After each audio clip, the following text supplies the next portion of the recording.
ঠিক আজকের থেকে বেশি দিন না, আজকের থেকে ঠিক 2 বছর আগের এই দিনটার কথা একটু স্মরণ করেন, একটু চোখ বন্ধ করে স্মরণ করেন এই দিনটার কথা। আজকের এই দিনে ঠিক 2 বছর আগে একজন ছাত্র, একজন সাধারণ কৃষক, একজন সাধারণ দোকানদার রাস্তায় নেমে গিয়েছিল।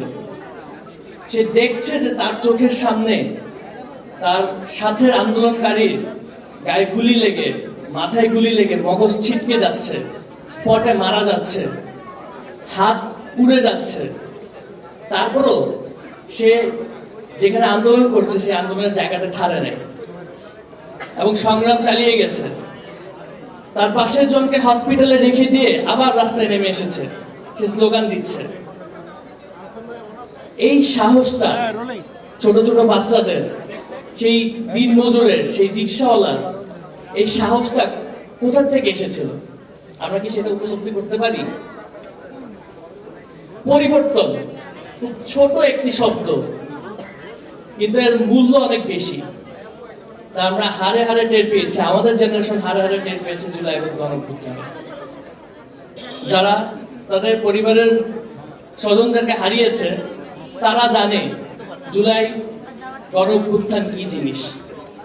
গত 2 বছরে যতগুলো আনন্দের দিন গিয়েছে, যতগুলো উপভোগ করার সময় এসেছে, প্রত্যেকটা সময় এই শহীদ পরিবাররা তাদের সেই হারানো স্বজনদের কথা চিন্তা করে কেঁদেছে যে আজকের এই উপভোগের দিনে যদি আমার সেই যে গুলি খেয়ে হারিয়ে গিয়েছে সে যদি থাকতো, আজকে কতটাই না উপভোগ করত।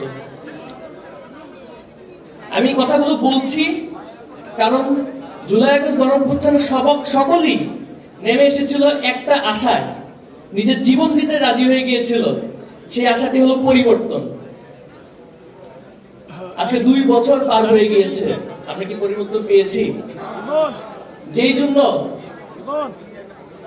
নিজের জীবনের তোয়াক্কা না করে রাস্তায় নেমে এসেছিল, আমরা কি তাদের আকাঙ্ক্ষাটা পূরণ করতে পেরেছি? পারি নাই।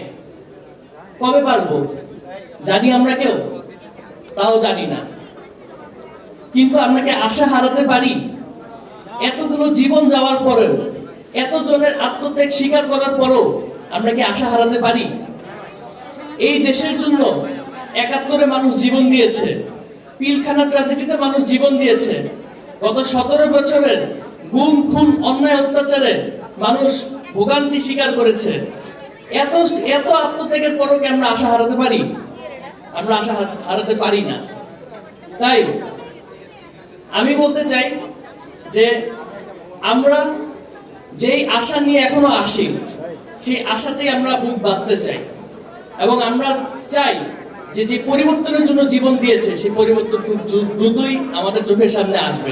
শুধু আশ্বাস না, শুধু মুখের বুলি না, শুধু কথায় না, কাজে আমাদেরকে দেখাতে হবে যে সেই পরিবর্তন এসেছে এবং সেই পরিবর্তন দেখার পরেই আমাদের যে জুলাই আগস্ট গণঅভ্যুত্থান অথবা আমরা যে জুলাই আগস্ট বিপ্লব, সেই বিপ্লব আমরা সমাপ্ত করব। এর আগ পর্যন্ত আমাদের বিপ্লব চলমান থাকবে।